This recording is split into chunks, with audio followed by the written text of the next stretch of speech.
It turns out Saddam Hussein did possess a weapon of mass destruction, and he used it in a slaughter that few people have heard of until now.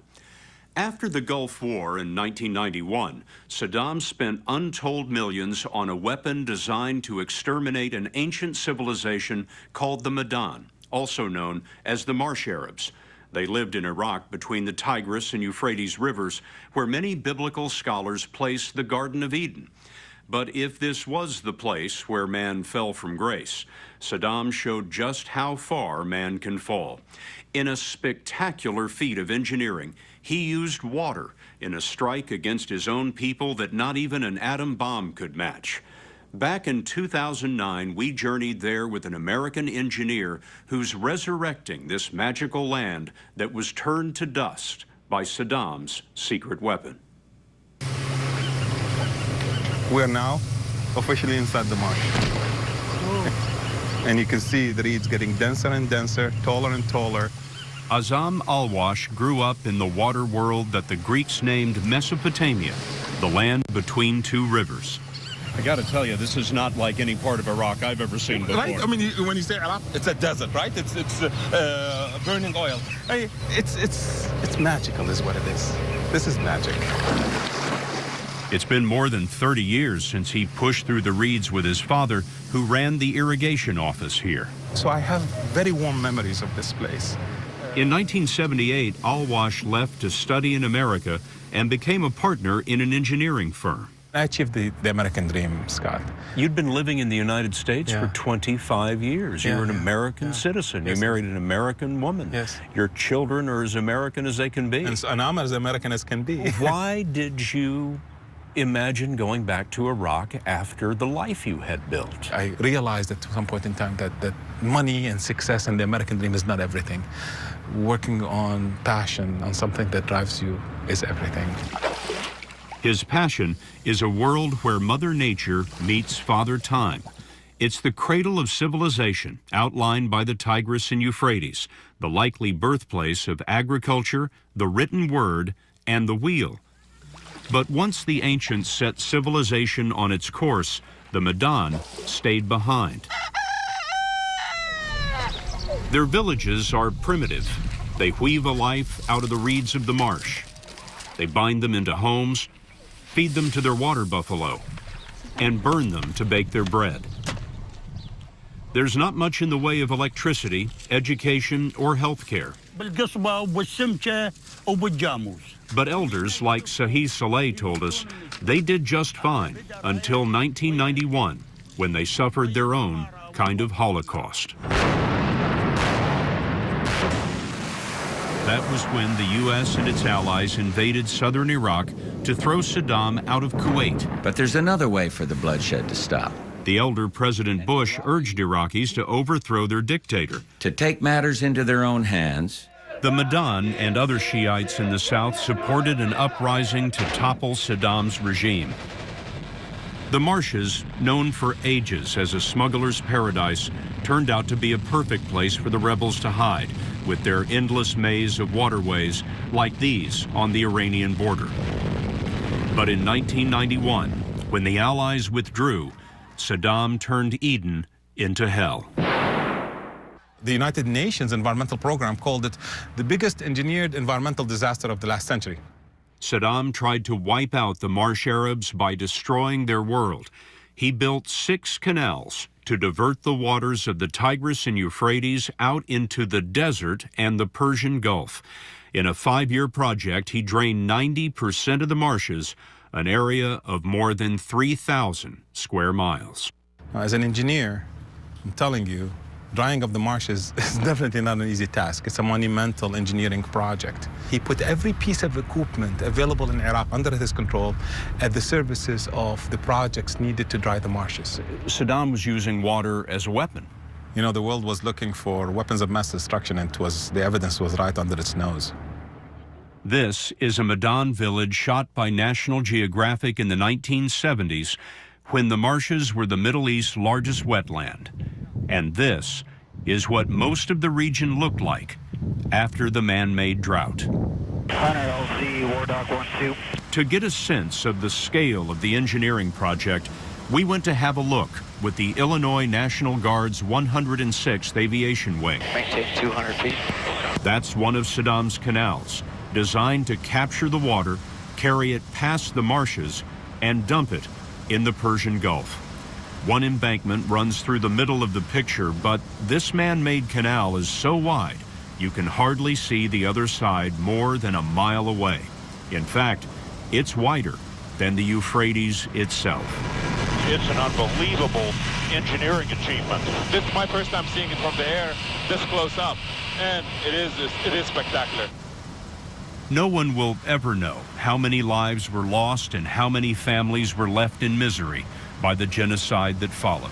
They didn't even wait for nature to die a natural death. As soon as the embankments were finished, they put light to the reeds of the marsh. Set fire to the reeds. Set fire to the reeds. The cradle of civilization Where Eden was desiccated. dead. We met some of the survivors, like Sheikh Hassan, returning to the rubble left by Saddam's army. What happened to the village after everyone was ordered out? I mean, what happened to this house? The government gave us 3 days to get out before the tanks came and crushed our houses. They destroyed about 180 houses in the area. Hassan told us that many of his tribesmen were found in mass graves. Across the region, thousands were killed. About 100,000 were forced from their homes. But then, 12 years later, when Saddam fell, Azam al-Wash helped launch a counterattack on the fortress of drought. We're coming to it right there. Oh, this is where you knocked the hole in the dike. That's right. So you brought heavy earth-moving equipment in and knocked a hole in what Saddam's engineers had built. Indeed. I got the last laugh.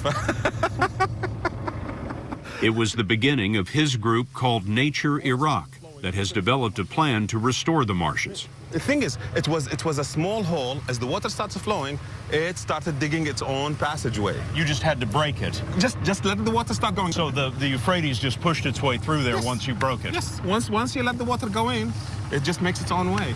Al-Wash's travels can be dangerous. This is still a war zone.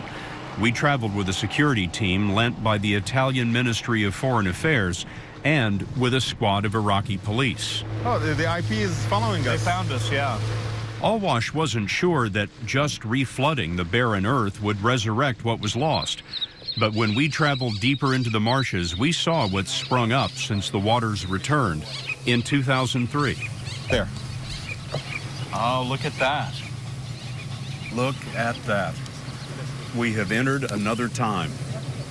This is the water world. In the middle of the desert. Wow. All these houses built with nothing but reeds. Without reeds, you can't have this way of life. Reeds are the skeleton of these people's lives.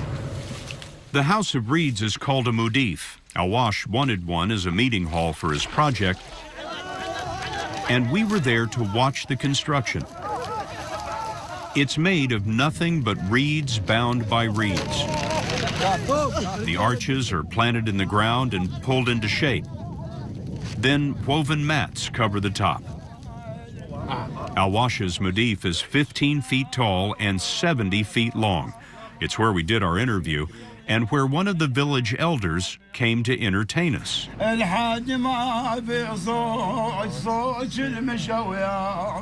a look at the mudif and compare it to this 5,000-year-old carving. Turns out, they do build them like they used to. Near the marshes, the Sumerians erected this temple at the city of Ur. The city of Ur is said to be the birthplace of Abraham, the father of Judaism, Christianity, and Islam. Now his descendants are returning to a life that he might have recognized. This cluster behind us is a cluster of about 3 islands built by generations, over generations. Dirt, reed, every time it settles, they add a new layer. And that's how they make their islands? Yes. That's the Sumerian creation story, that God laid down reed mats and created man and created the world. Indeed, exactly. They took it from their lives, and, of course, the gods live the way they do, And this is Eden. What's happening now is sort of a second creation story. Thousands of marsh Arabs have returned to this land since the reflooding began, and the Medan are rebuilding their islands with a few changes that Abraham would not have imagined. These people are restoring the marshes not because they're tree huggers like I am. They're restoring the marshes because they are trying to live.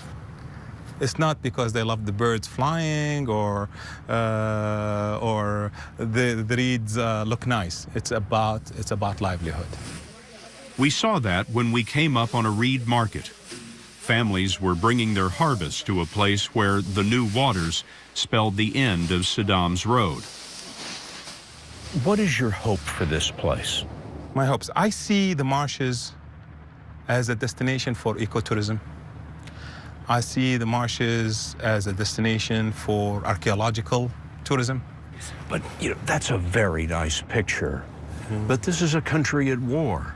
Yeah, okay. So, of course, the war is not going to last forever. If you're going to dream, dream big. It's free.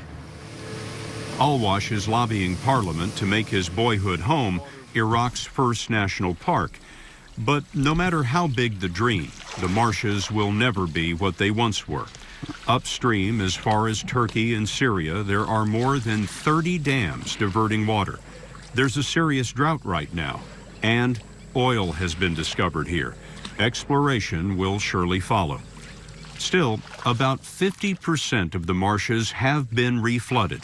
The land of civilizations past has a future again. Since our story first aired, Al-Wash has been working to build an ecotourism camp in the marshes and is planning to welcome his first visitors next March.